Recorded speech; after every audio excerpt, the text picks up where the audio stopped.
Dr. Siddiqa, Imran Khan has been ordered to be released with the Supreme Court ruling his arrest was illegal. Well, basically saying what the court is saying is that this was an inquiry by the country's primary anti-corruption agency. He shouldn't have been arrested. That's their opinion. But we also know that in this political battle in Pakistan, the judiciary is also a stakeholder. And right now, the judges, the top court, the Supreme Court of Pakistan is divided. The bench is divided between the Chief Justice and a few other judges who support Imran Khan and those that they don't. So judiciary is also playing its role. Meanwhile, the Supreme Court Chief Justice has called on Imran Khan to issue an appeal to his supporters to remain peaceful. But with his release, do you think the violence will decrease significantly or even stop? I think the issue is not violence. I mean, violence, they are in already. PTI at an official level has said that it was not its people who are being violent, which is not true. But I think the issue is far deeper. The resistance, the political resistance from his followers will continue.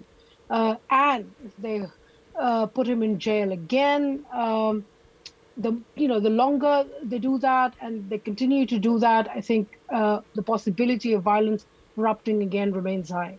What is at the core of what these protesters are angry about? I mean, they're also concerned about the severe economic crisis the country is facing as well. There are layers of problems which Pakistan is facing at the moment. I mean, at one level, this protest is by PTI supporters, this Pakistan Tehreek-e-Insaf, Imran Khan's party, its supporters. But at another level, this reflects 70 years of frustration with military's power. These people are saying that, the military has continued to intervene. Military dominates the economy.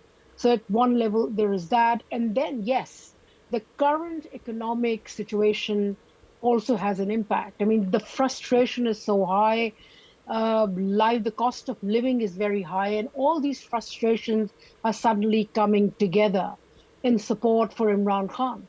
And it's not being helped by the fact that mobile internet services remain suspended. How crippling is this? How damaging is it to the livelihood of millions of Pakistanis? It definitely is. But I think a lot of PTI, Imran Khan party supporters, at least the middle rung of its leadership, they are educated people, urban access to VPN. So they would be able to still tweet and put the messages across. And I think one thing which is also important to mention is that these people think that a new political system in Pakistan needs to be brought in where dynastic politics comes to an end, and they see him. Imran Khan is indeed a populist leader.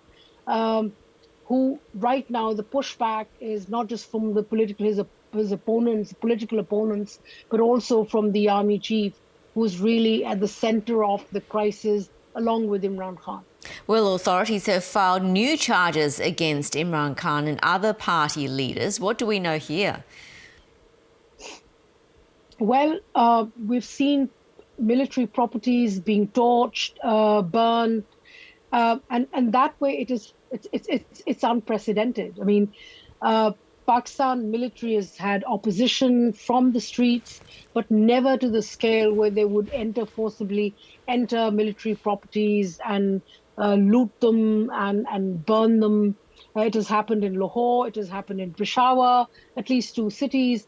And Imran Khan supporters also tried to enter the army's general headquarters. So they are being booked under anti-terrorism charges and the terrorism charges, and which means that they're going to stack up cases one after the other, politically, judicially exhaust him, and to ensure, and that it will continue to happen. I think there is this strategy, but also the strategy is important for the army chief to muster support within his officer cadre, so to ensure that they support him, they're not against him, in support of Imran Khan. There are also rumors that there are quite a number of senior officers who support Imran Khan, but definitely Imran Khan's support is reflected, and in the junior cadres, in the mid ranks of the army, and the military in general. And I think the worrying thing is that unless the army chief has real control of his generals at the top, and these pictures, these allegations. There's another allegation, like there is a statement from Tehreek-e-Taliban Pakistan, which attacks that part of the Taliban, which attacks Pakistan. They're supporting Imran Khan.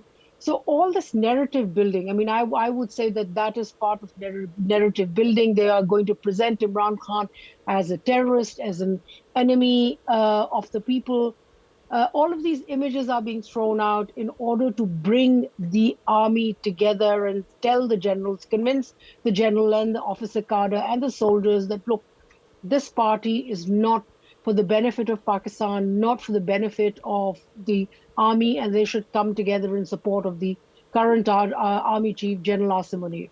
But Imran Khan doesn't look like he's going to give up very easily, does he? Is there a pathway for him or potential for him to be reinstated as leader? Well, the only way that can happen is a general election. And on March 15th is this hearing in the Supreme Court, because Supreme Court had ordered, since the governments in provincial governments of Khyber Pakhtunkhwa and Punjab were dismissed, the order from the Supreme Court was that definitely elections should be held in the largest province, Punjab. That didn't happen. So on 15th May, there is a hearing in the Supreme Court calling the government, before it. So let's see what are the orders there. I don't think that elections are likely to happen before 15th of May. The government definitely plans to ignore that order of the Supreme Court and extend it. And the point is that I also have my doubts if the next elections are going to be as fair as we'd hope it to be. If Imran Khan doesn't win this battle, then definitely he's not going to come back to political power. And that is what the game is going on at the moment. Be interesting to see how things develop. Dr. Ayesha Siddiqa, thanks so much for joining The World Tonight.